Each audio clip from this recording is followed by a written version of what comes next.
कलाम मुक़द्दस में से हमारे लिए आज की तलावत रसूलों के अमाल उसका दूसरा बाब 14वीं आयत और फिर 22वीं से 32वीं आयत तक।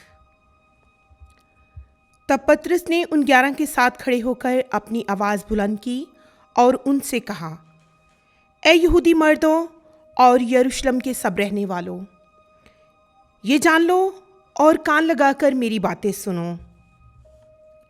ए इस्राएली मर्दों, ये बातें सुनो कि यीशु नासरी एक शख्स था जिसका खुदा की तरफ से होना उन मौजज़ों और अजायबात और करिश्मों से तुम पर साबित हुआ जो खुदा ने उसकी मार्फत तुम में दिखाए, जैसा कि तुम खुद भी जानते हो।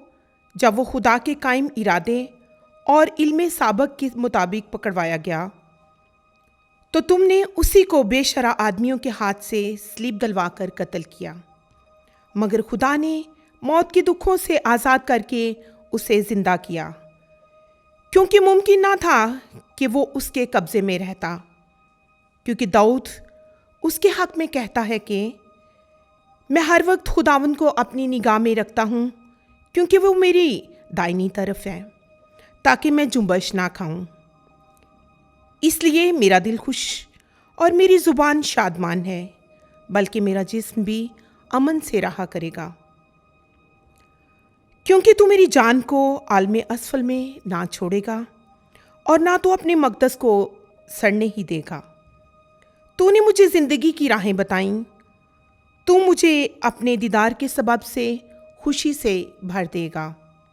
ए मर्दों भाइयों, मैं बुज़ुर्ग दीन दाऊद के हक़ में बेधड़क कह सकता हूँ कि वो मरा और दफन भी हुआ, और ये कि आज के दिन तक उसकी कब्र हमारे दरमियान मौजूद है।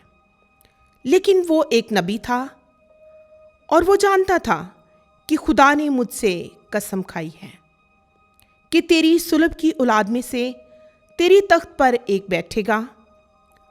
उसने पेशबीनी करके क़यामत अल मसीह के बाबत कहा कि वो आलमे असफल में ना छोड़ा जाएगा, ना उसका जसद सड़ने पाया। इसी यीशु को खुदा ने ज़िंदा किया, जिसके हम सब गवाह हैं। पाक कलाम के पढ़े और सुने जाने पर खुदावंद की ख़ास बरकत हो। खुदा का शुक्र हो। आमीन।